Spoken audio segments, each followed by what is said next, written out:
The term habitable zone was first coined in the 1950s. Conventionally, habitable zone is defined to be a region where strength of incoming radiation is just right, so surface temperature is not too hot and not too cold, allowing water to exist in liquid form for geologic timescale.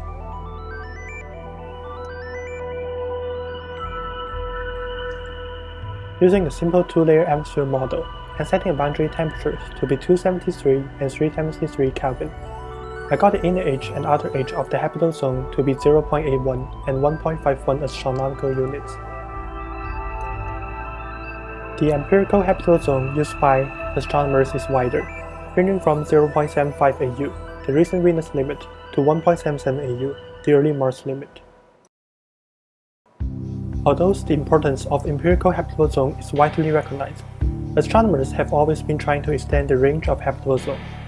In a 2013 paper, astronomers argued that a desert planet with low relative humidity and CO2 mixing ratio can be habitable at a distance of 0.59 AU from the Sun, assuming its surface albedo is 0.2. Because of weak greenhouse effect on such a planet, atmosphere can cool rapidly, even though the incoming radiation is intense.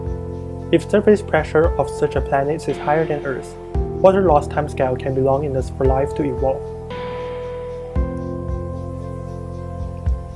Here, I use ClimT and parameters provided by the paper to run simulations for planets at 0.5, 0.65, and 0.8 AU from the Sun. At each distance, I run one simulation for high CO2 mixing ratio and high humidity, and one for low CO2 and low humidity. Each run covers a time range of 6,000 hours.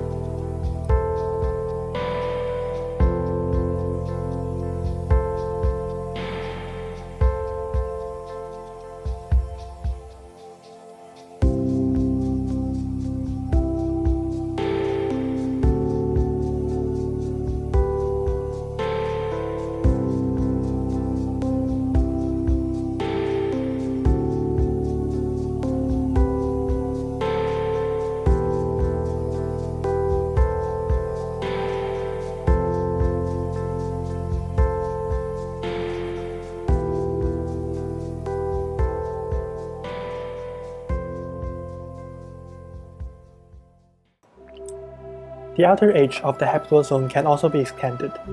Evidence indicates that Enceladus and Europa may have liquid water ocean under their ice shell.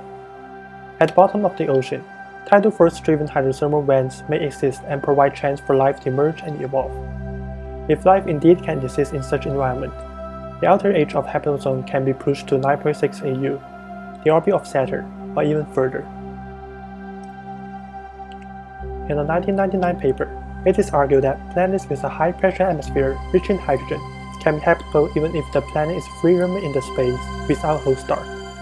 Under high pressure, hydrogen is opaque in far infrared, so heat generated by the planet's radioactive decay can be trapped in the atmosphere, maintaining a surface temperature higher than 0 degrees C.